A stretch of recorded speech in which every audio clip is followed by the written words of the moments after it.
Barclay Radebaugh, and I want to welcome you to session 3 of our Nations of Coaches preseason growth series. We're really glad that you've chosen to be with us this morning. Last week, we had an incredible time together with Coach Bob Ritchie from the Orleans Pelicans. As many of you know, Nations of Coaches is designed to serve you and to help you grow on and off the court. We exist for you, to equip you to serve coaches.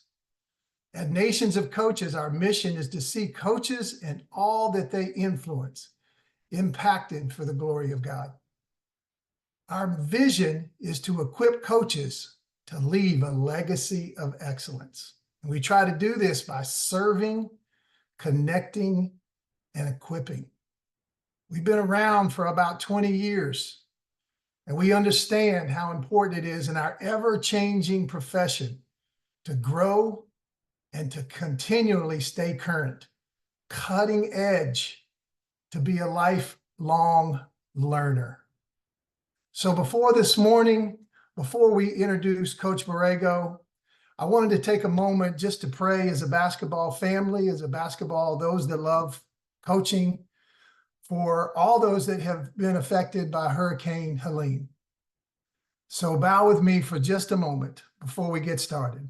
Lord Jesus, thank you for the opportunity to be together as a basketball family this morning. God, we pray your blessing, your healing, that you will be present for all those who have been affected by Hurricane Helene. We especially pray for the coaches, for the universities, for their teams, as they fight to get back together and restart their season.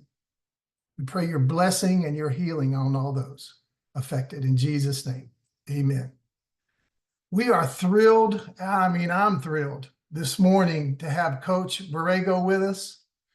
He is widely known as one of the very best coaches in the NBA. Coach has had an amazing career.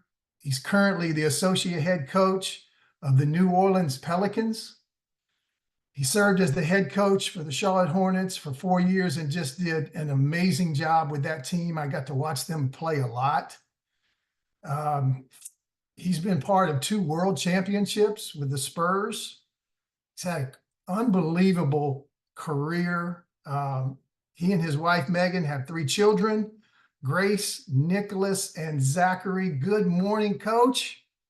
Yes, good morning. Good morning.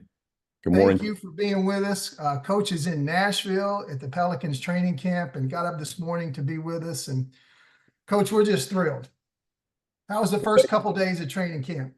Good camp. You know, we all like our teams at this time of the year. Yeah. So it's a good thing. We have a good squad. My first time in Nashville. Obviously, we're always in Memphis, but great city. I like our group. You know, we're back together, a few additions this year. So we're excited about the group and, you know, the opportunity ahead. And thanks for having me. This is amazing. You know, obviously, Chris Mayberry, good friend of mine, shared your organization and what you all do. And just thankful for the opportunity because, you know, someone like me growing up, you know, young coach, had a lot of respect for these type of opportunities. And I just want to thank you for having me. Oh, absolutely. Your excellence just speaks for itself. And thank you to Ed Flynn, who's also there with you, Coach, your video coach, video coordinator there with the Pelicans. Thank you. Thank you, Ed. Thank you, Chris Mayberry, for being there to help Coach Borrego out. Coach, during your exceptional career, who influenced you the most? And what are 4 or 5 things that you learned from that person? Sure. Well, you know, my opportunity broke when I got to San Antonio with the Spurs. I would have never imagined being in the NBA. Those of you that know my story a little bit, you know, I was just searching for a Division I, Division II, Division III job. You know, wanted to be a college assistant coach, and every door closed and led me to San Antonio with the Spurs. And you know, I just believe that was the Lord opening that door. But obviously, the main influence that came out of San Antonio for me that I think about basically on a day-to-day basis was Greg Popovich. His leadership and discipline really turned my world, watching him lead that group. And I would say number one, connection and care. I think that's really where it starts. Relationship-based organization leadership. When people know that you care about them and you connect with them, you can coach them and coach them at a high level. So it really starts at a relationship level, spending time with them, getting to know your players, getting to know your staff, showing you care. What do they value? Who do they value is really important. And, breaking bread together, sitting over a coffee, some dinner, really opens up those lines of communication. So I'd say connection and care, number one. And accountability is massive there, accountability. And, San Antonio gets a big check mark for their culture, right? Everybody says the word culture, and it really comes down to accountability. You are what you allow in your program. You are what you allow in your system. So accountability was massive there. Obviously, Pop got that from being, in the Air Force, a military sort of background. But you felt that instantly when you walked in the door there. And then, the one thing you've heard from that group as well is get over yourself and be ready to serve. I've added the serve piece on my own, but get over yourself. It's not about you. It's about serving, and it's about allowing others to grow and be better. It's about the group, and we've heard that a lot. So, but I've always had that mindset since I left San Antonio. There's sort of this humility piece.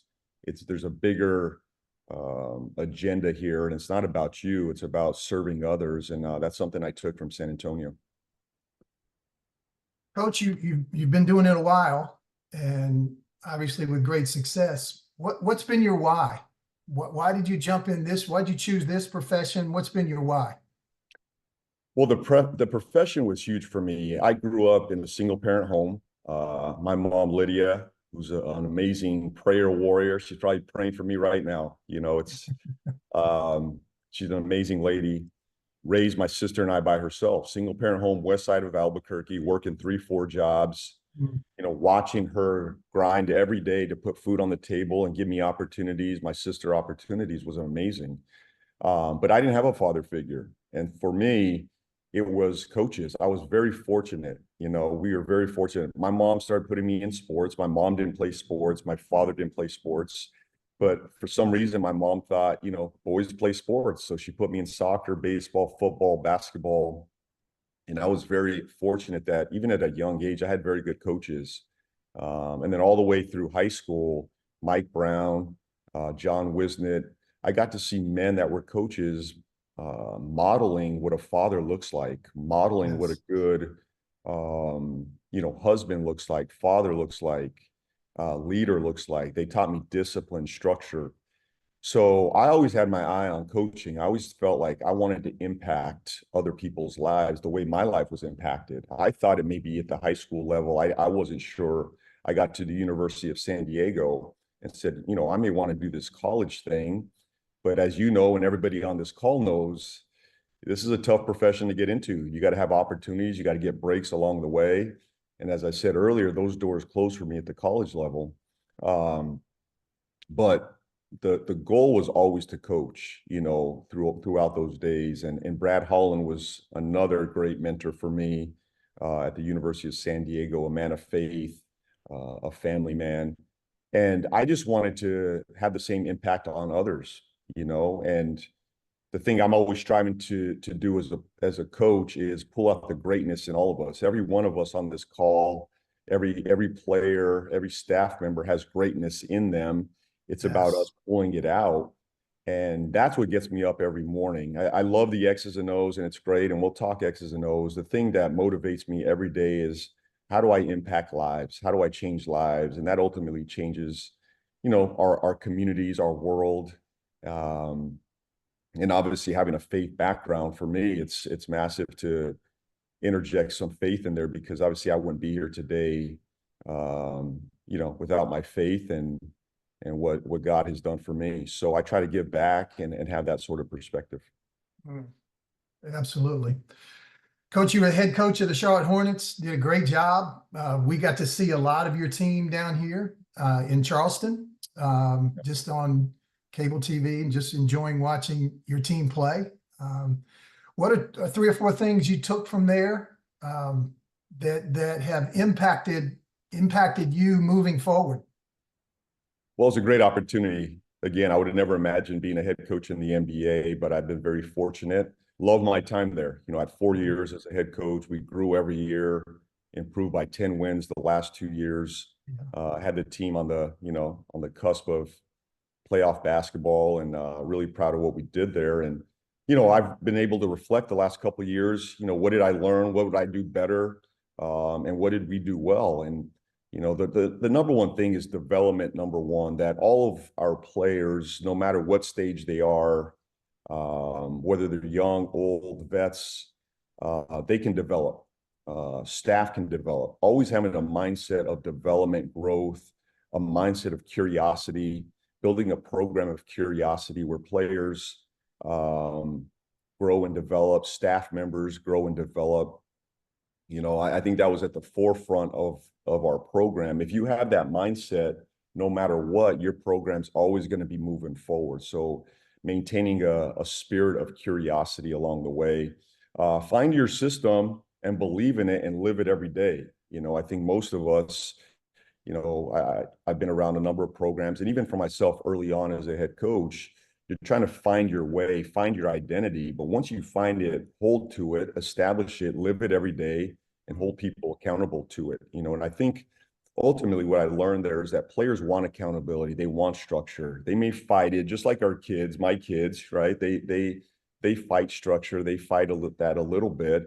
But at the end of the day, players want accountability. They want structure. And I think our staff does too.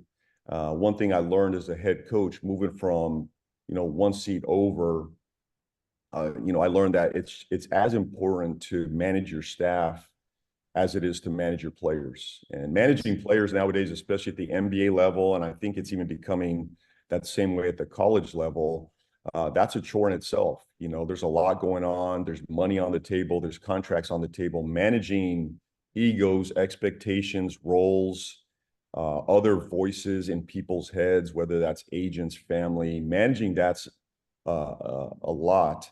But I think also managing staff is important, because your staff is touching these players at a high level. So making sure that we're clear, we're clear in our roles, we're clear in our identity is extremely important as well. And then always having a mindset, a joyful spirit. I always want a gym and a program that's full of joy. I think when you walk in the door, having a spirit of joy and optimism is extremely important. When you're trying to move a program forward and build a winning program, championship level, you want a spirit of joy that is seen throughout your program. So I always have a mindset of pleased but never satisfied. We're pleased. We walk into the door, we're pleased, we're grateful to be there, but we're never satisfied. We're always working to be better. And having that mindset of growth and curiosity has really pushed our program forward. Obviously, they do a very good job here. We do a good job here in New Orleans. I've seen that in San Antonio, but it always starts with that sort of joy, that spirit of connection and love. And that really lays the foundation for us. Coach, we got coaches on from all over the country, East Coast to West Coast. 7 different countries are joining our growth series.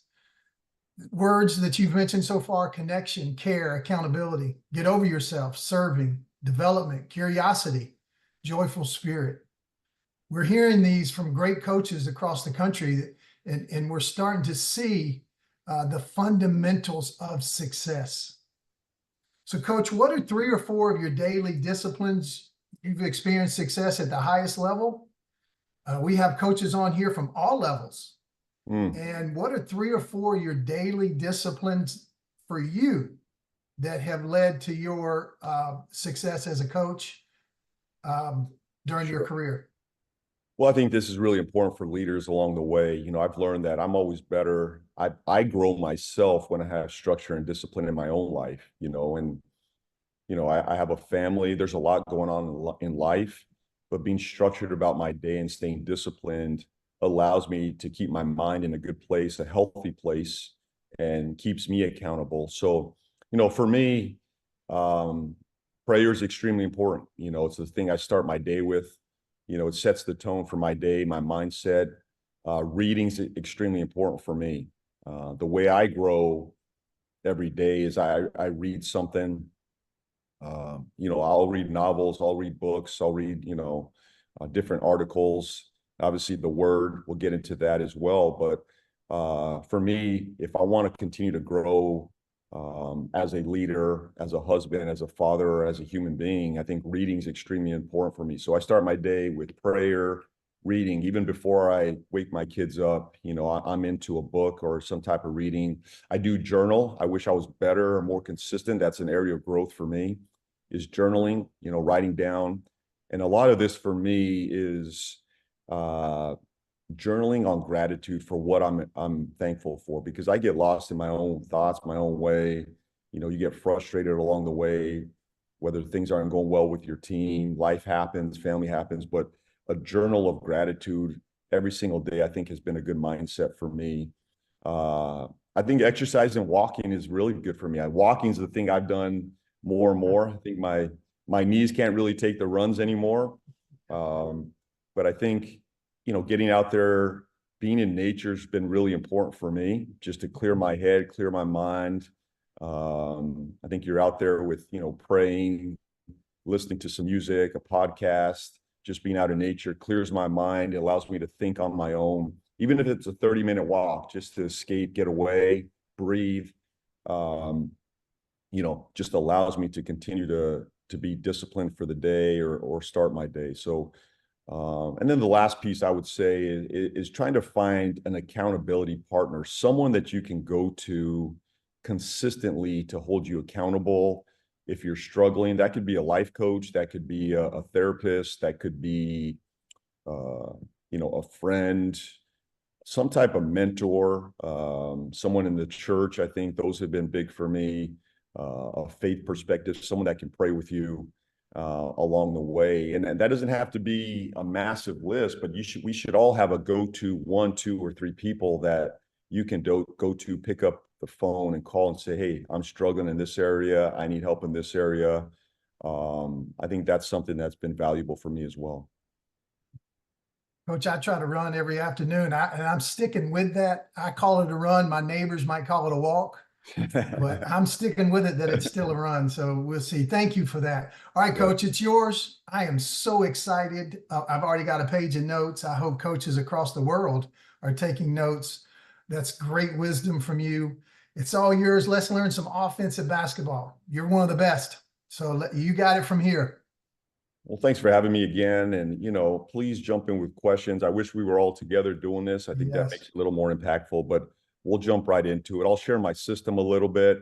I know I can't get to all of it. We could be here doing an offensive breakdown for a full day, and that may not be enough time. But, this system for me, my belief came out of really, so I took some pieces from San Antonio with the Spurs. Obviously, the ball movement, when you think about San Antonio, you think about, good to great passing, unselfish. I took that with me. I'm a big believer in passing the ball, moving the ball, but a lot of my spacing, structure, triggers, pace came out of my second year in Charlotte. We had just lost Kemba Walker, a high-level scorer. He was coming off an All-NBA year. My first year in Charlotte, I believe he was third-team All-NBA, top 15 player in the NBA. We lost him in free agency to Boston. We brought in Terry Rozier, sort of a really good player, someone that was good for me, but unproven. He didn't, we weren't sure what we were going to get out of Terry.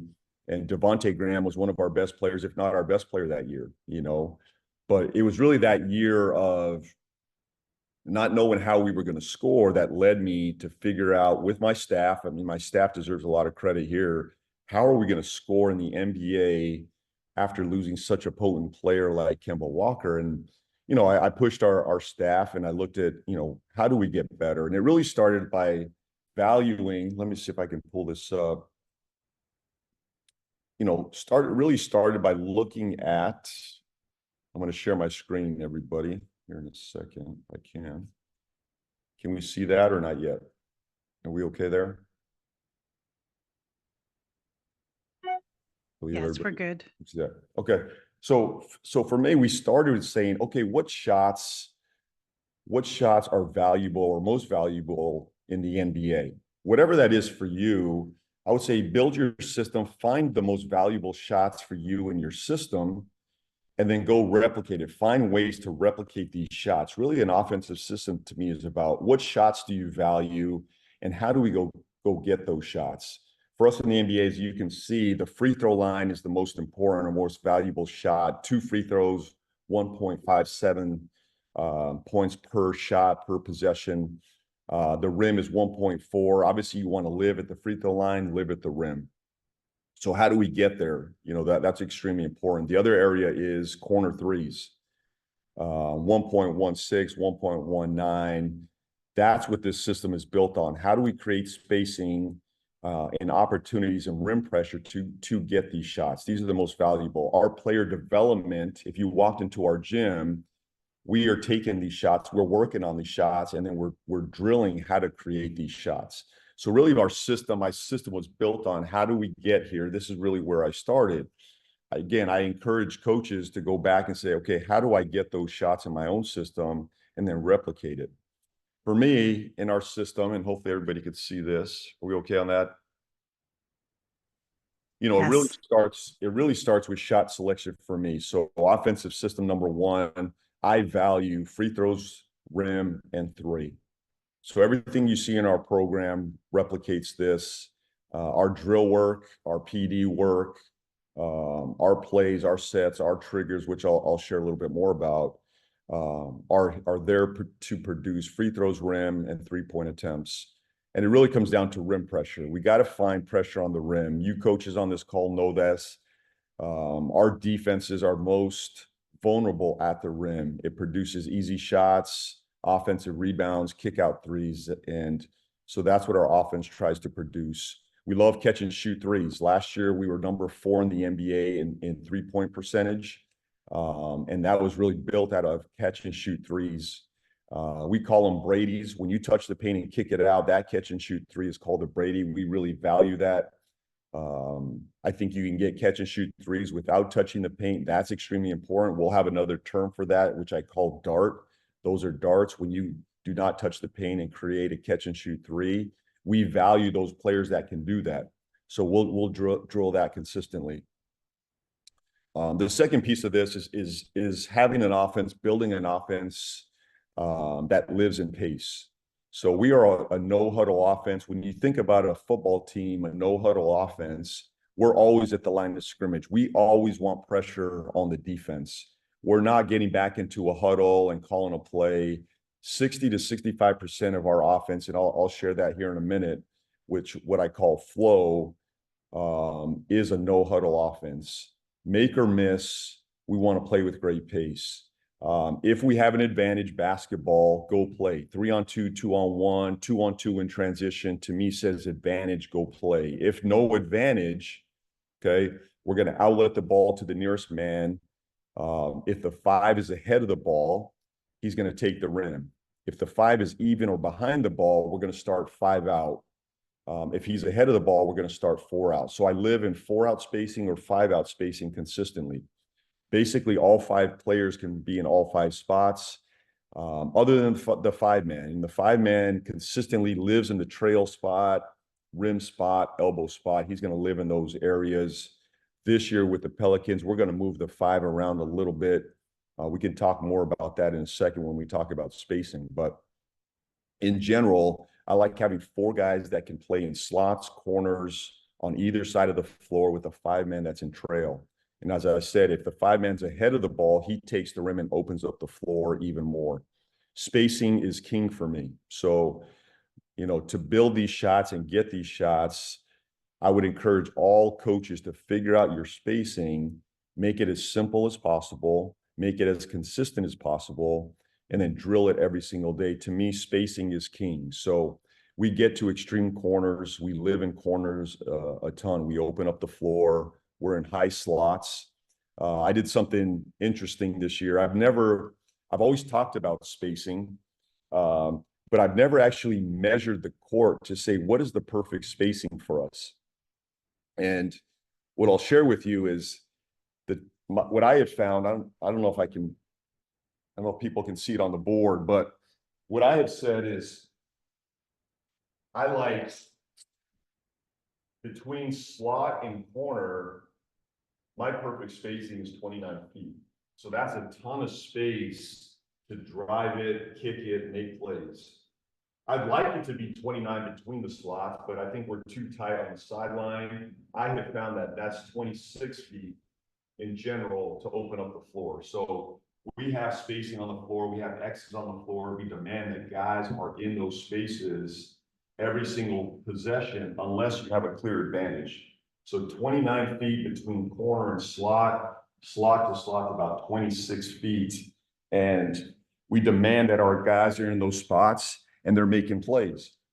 Obviously, 4-out for all of us on this call, if you want to get to the paint, 4-out spacing is better. When you add a fifth guy and you're 5-out, you have less space to drive the ball and get downhill. So I always tell our guys, when we are 5-out, okay, we need a trigger. We need to find a way to get the 5-man down and rolling, whether he sets an off-ball screen, a pick and roll. If we start 5-out, great, we're okay with that. He just has to find a trigger, and I could talk about those in a minute.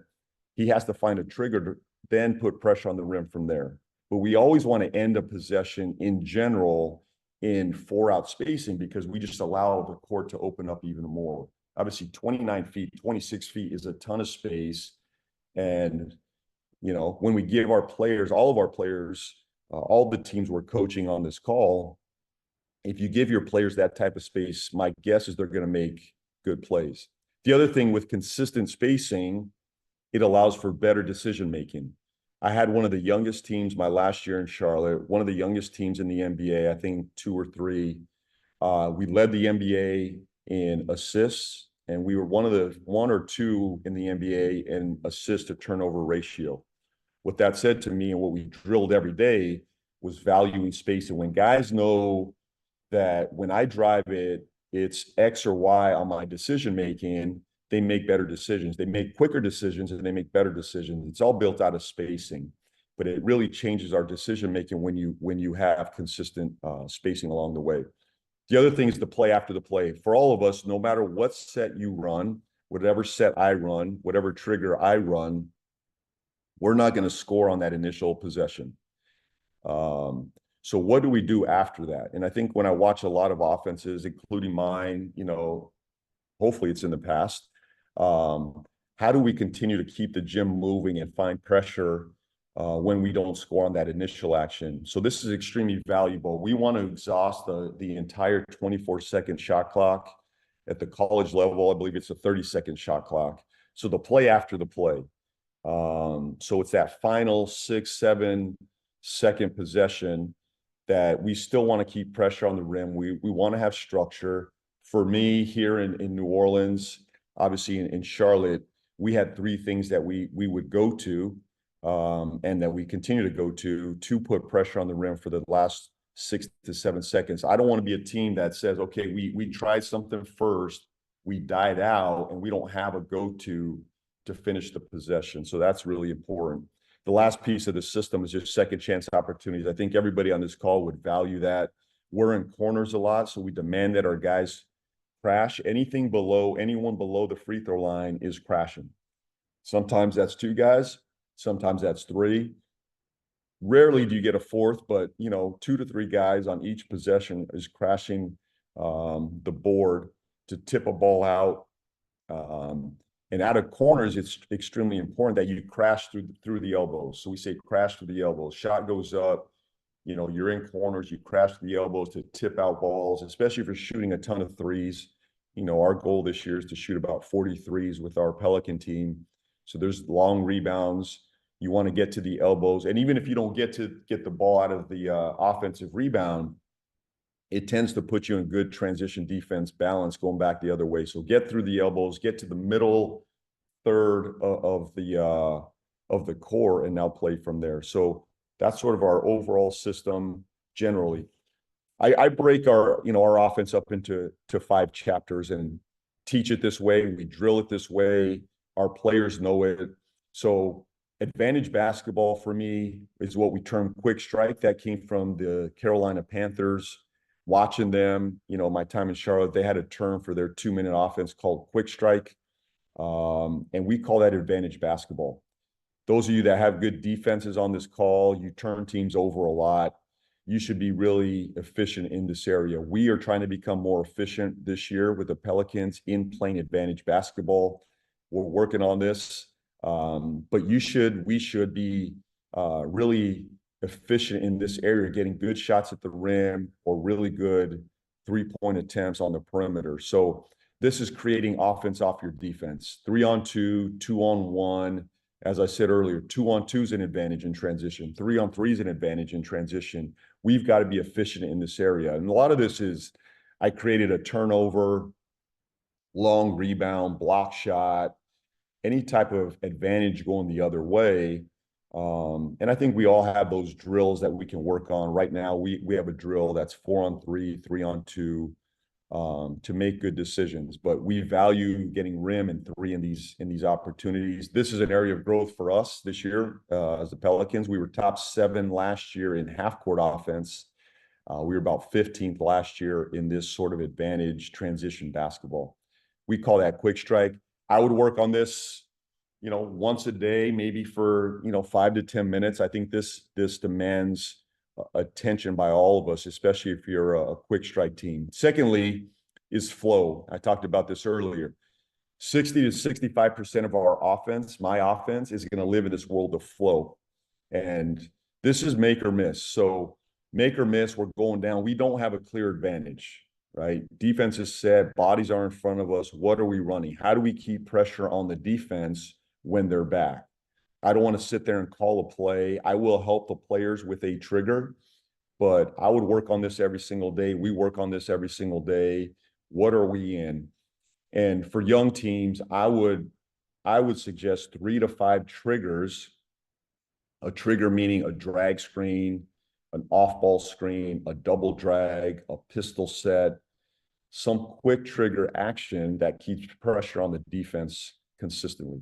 So this is like 60 to 65% of your offense. Make or miss, we're coming down. Coaches, we can help them with this. Coaches, we can help them with this. They're coming up. You're calling a drag. You're calling a point. And living in this world, this keeps pressure on the defense. And that's 4 out or 5 out. I could spend a whole day talking about this trigger offense. But, this is really the meat and potatoes of my offense. The huddle piece of our chapters is, the huddle is really the called play, dead ball, after free throw, end of game, side out of bounds, those type of things is our huddle offense. This is what gets you home every night. Fourth quarter, you need a bucket. Dead ball, you need a bucket. After free throw, you need a bucket. Again, we have to grow in this area. I call this huddle basketball. And these are the sets that you will call when the gym is set. Specials got to be important too. Side out of bounds, baseline out of bounds, end of game, 3/4 court, full court plays, specials. This could be 5 to 10 minutes every single day working on your specials. These are plays that you need down the stretch of a game, sometimes in the meat of the game.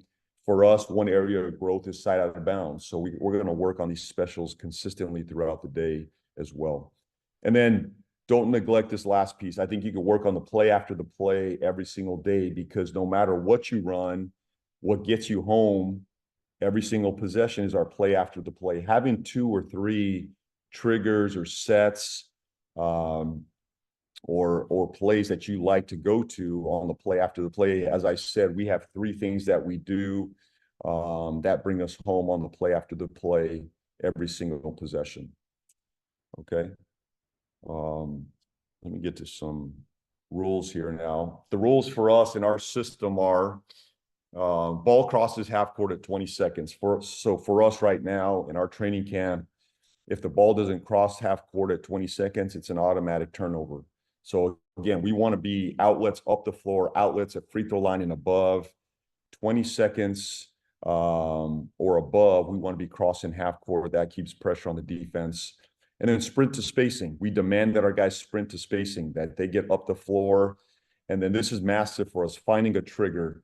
There's something in the NBA right now that is charted. This is actually a stat. I think it's charted by Second Spectrum. The time of possession that you get into the initial action. So a ball screen, a dribble handoff, an off-ball screen. We want to be in the top 5 in the NBA in that. Last year we were 5th in the NBA in our initial trigger. So, and we demand that we're within the first 6 seconds of the shot clock, we want to be on their doorstep in some type of pick and roll, some type of off-ball screen, some type of trigger as the ball crosses half court. That gives us more time in the possession to play. So demanding that our guys find a trigger within the first 6 seconds of the shot clock. The other thing is quick decisions. We don't allow our guys to ISO and hold the ball. Obviously, with this team here in New Orleans, we have some guys that are really big-time ISO guys. So we got to live with some of that. My team in Charlotte didn't really allow for a ton of ISOs. I'm more of a quick decision type of coach. I don't like to see the ball stuck in one guy's hands for multiple seconds in a possession. I want to keep the gym moving. I want to keep the defense on their heels. We do that by making quick decisions, what I call a snap. So quick decisions, you shoot it, drive it, pass it.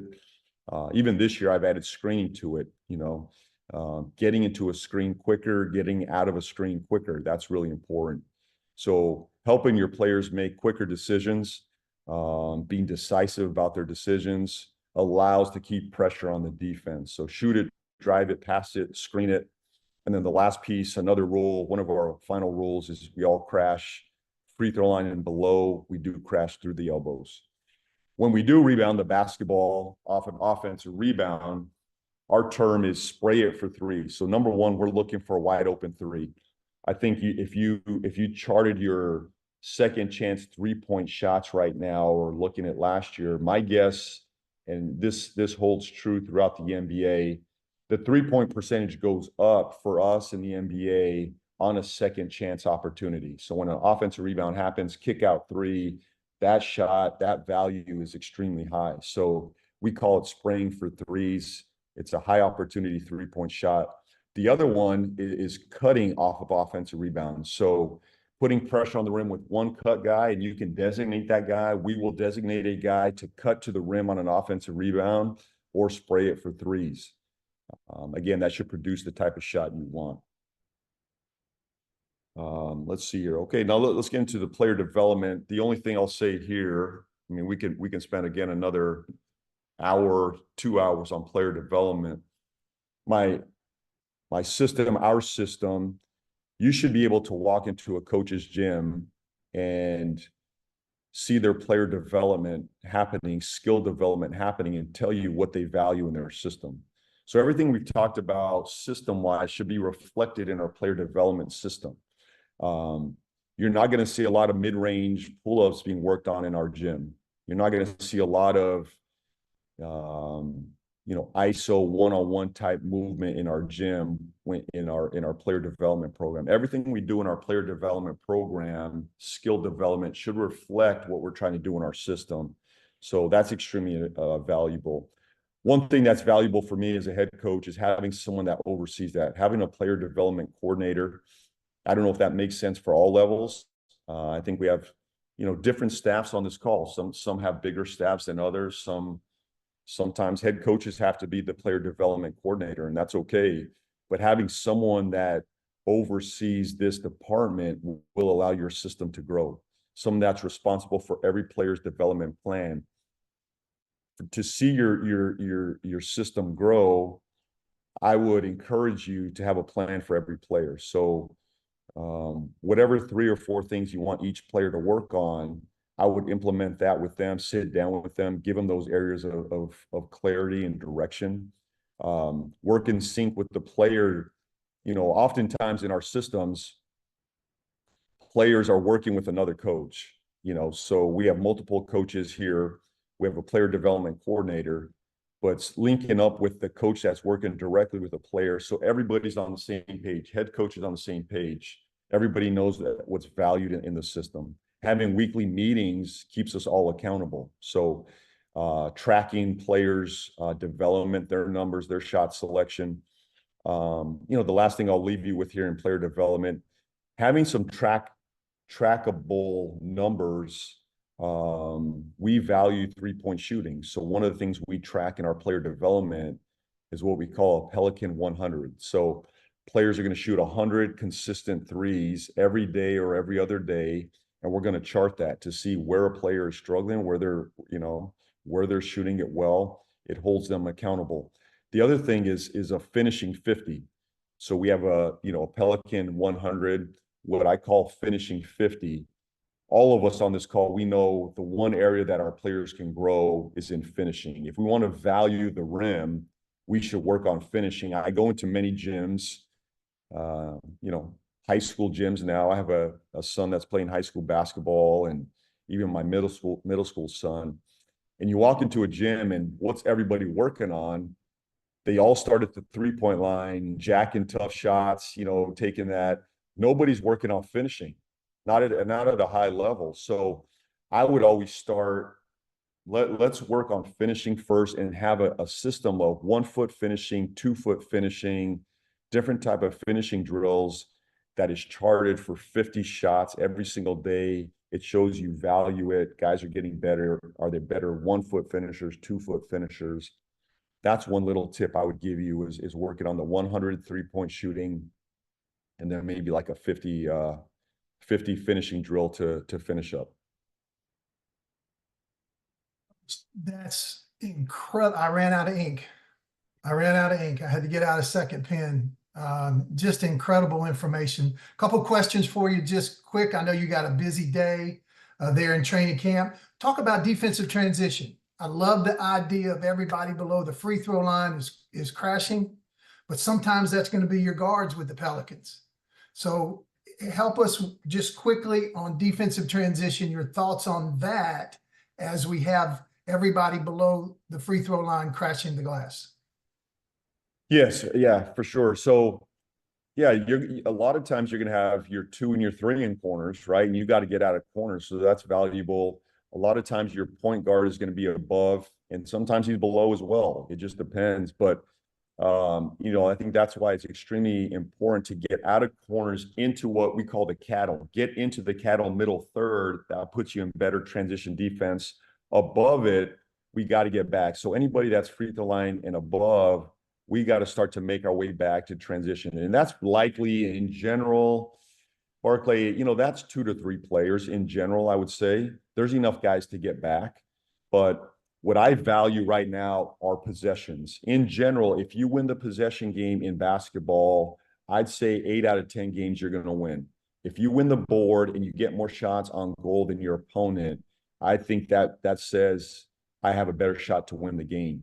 So I'm going to take my chances with crashing everybody below the free throw line. You just got to be extremely disciplined when shot goes up, that those guards out of corners got to start moving towards the elbow. They got to start making their way back. And what I have found is that it doesn't burn you as much. If you have the habit of getting out of corners quickly when shot goes up, you can do it. And but we got to be really disciplined in how we get back. We sprint back. We protect the paint, number one. So going back in transition defense, we always protect the paint, number one. Someone's got to take the rim.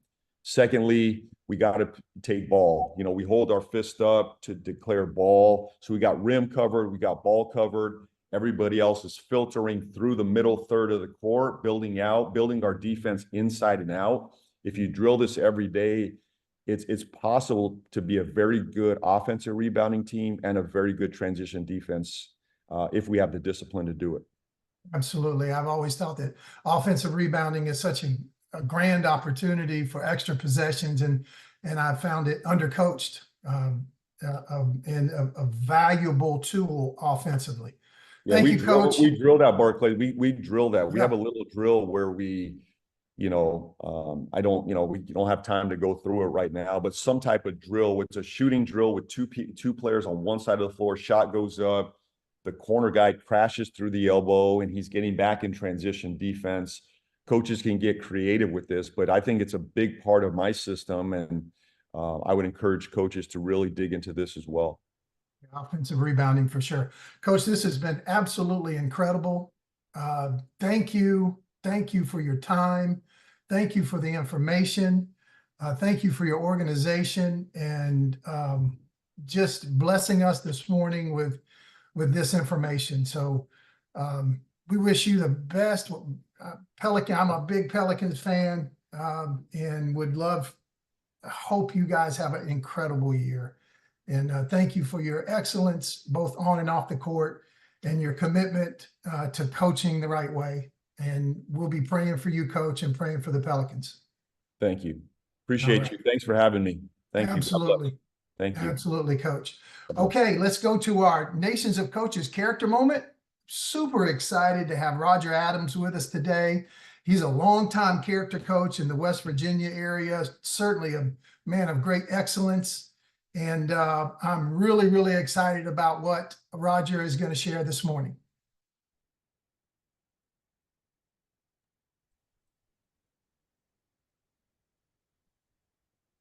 I'm trying to get on.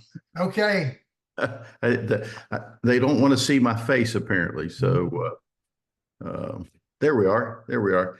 I loved how we started, Barclay, with prayer for the people in North Carolina and what Coach said about overcoming adversity.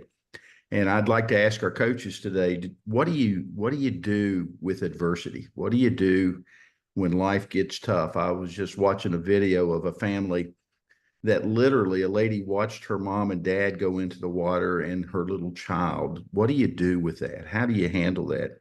And then on the other side of that, I can remember a wonderful friend of mine, kind of a mentor, who once told me that for every 1,000 people that can stand adversity, there's only one that can stand prosperity.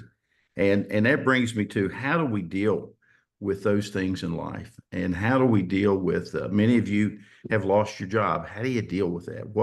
What comes to your mind? Some of you, and I've been fortunate enough to know some coaches who have won it all at a national level, and find out that later they go, is that all there is?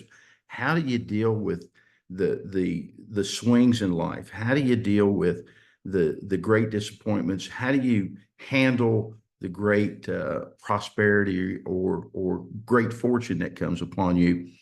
And so I wanted to talk to you about guardrails that can help you do that. And Coach mentioned that you need things in your life that kind of guide you. And years ago, there was a lot of talk about core values.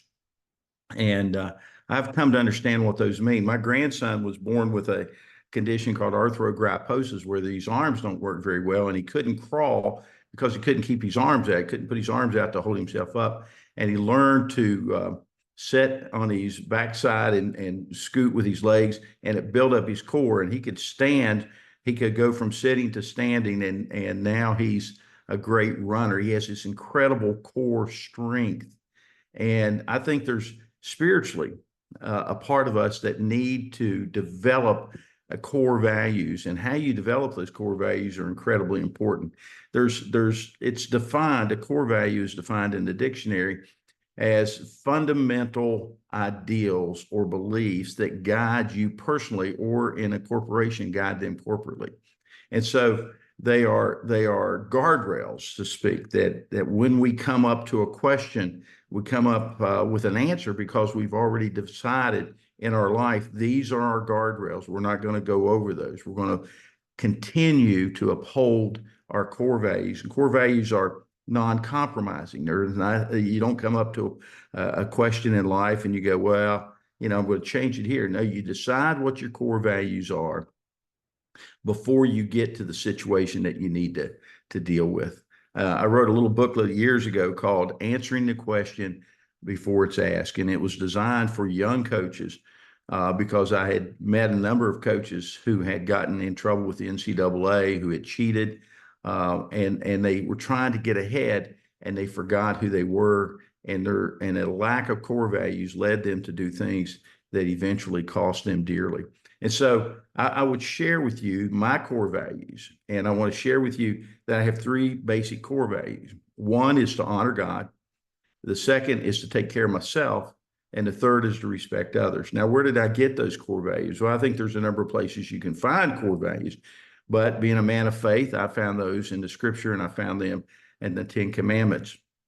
And as I looked at the 10 Commandments, I began to move them from commands to do in order to get something from God, to understanding the practicality of those principles. And the first 3 commandments are all about God. And so I began to decide or understand that what God wants me to do is honor him One of the commandments says, don't take the Lord God's name in vain. It doesn't mean don't say GD or whatever. It means don't say you're a believer and then act in a different way. The fourth commandment was about the Sabbath, and that was Jesus said, I didn't create man for the Sabbath, but the Sabbath for man. And what it literally meant was you need a day of rest. You need to take care of yourself. You need to reconnect with your family, reconnect with your God, and take care of yourself. The last 6 commandments are all about how we treat each other. So that was my third core values, to respect others. Now, you can find core values in all kinds of different places. You can find them in other literature. You can find them in just mentors and people that talk to you. But sometimes I think we get core values and desired outcomes messed up. I was talking to a vice president of a major corporation, and he was talking about core values. I said, what is one of your core values? He said, generosity. I said to him, I don't think that's a core value. He said, what do you mean? I said, I think that's a desired outcome. What do you want? Your core values will drive you to generosity. Your core values will drive you to how to treat your wife, how to treat your children, how to coach your team in such a way that it impacts them. It strengthens you. Core values give you strength in the middle of adversity, strength to overcome great gifting. I've talked to coaches over the years who were leaving one job to take a better job. And I would encourage them and absolutely warn them that, that for every 1,000 people that can stand adversity, there's only one that can stand prosperity. And I've seen that happen, that when you get more money, when you get more prestige, when you get more notoriety, it's hard to keep yourself grounded. That's why core values are really important for you to decide what they are right now in the midst of all this. So I want to just share that with you. What do you want for your life? What do you want for your life? I ask my college teams all the time, what do you want your life to look like in 20 years? Well, most of you are past that. What do you want your life to be? I have said that when they put me in the ground, I want my children and my friends to say he was fun to live with. But I want my children to know that I'm a man of faith, a man of integrity, that I'm going to do the right thing. So what do you want your life to be like? And then you decide, this is what I want it to look like. Then you build upon that with great biblically based core values. So make a difference. That's the one thing you can always do. You can always make a difference. And you can't make a difference if you don't know who you are. And you don't know who you are if you don't have great values. Thank you, Barclay. Roger, I have really enjoyed getting to know Roger. If you don't know him, take an opportunity to look him up on our website and send him an email. He's an incredible man who has influenced and had been a blessing to many, many lives in our profession. And thank you, Roger. As we close, I want to mention to you coaches an incredible opportunity for Wives Bible Study. We know the demands of our profession are incredible. Coaches are so busy and often traveling. The wives are the core of our home, are the strength of our home, and many, many homes across our profession. We have an incredible Bible study that starts October 7th. Please pass this information along to your wives. We would love for them to join. The wives are broken into small groups, and they become sisters through the year, and it is a blessing. So if your wife is not signed up and you would love to sign up, get on our website, www.nationsofcoaches.com, and have your wife join in today. Thank you for being a part of our Nations of Coaches Growth Series Week 3. Next week, I am beyond excited. We have had incredible speakers. Thank you, Coach Borrego, for an incredible morning. Next week is Jack Easterby, 3-time Super Bowl champ, former NFL VP of Operations. Incredible talk on leadership and team growth. He is one of the best speakers you will ever hear. And I'm super excited about him. Please be praying for those affected by Hurricane Helene. And if you know a coach or their family that has been affected, reach out to them. a call, a text would mean the world to those affected by Hurricane Helene. Thank you so much. If you have any questions or want more information, please email me. There's my email on the screen. If you would like to connect with Coach Borrego or have questions about the Pelican offensive system, please reach out to him. His email is on the screen. We hope you have a great week. God bless you. We'll see you next week.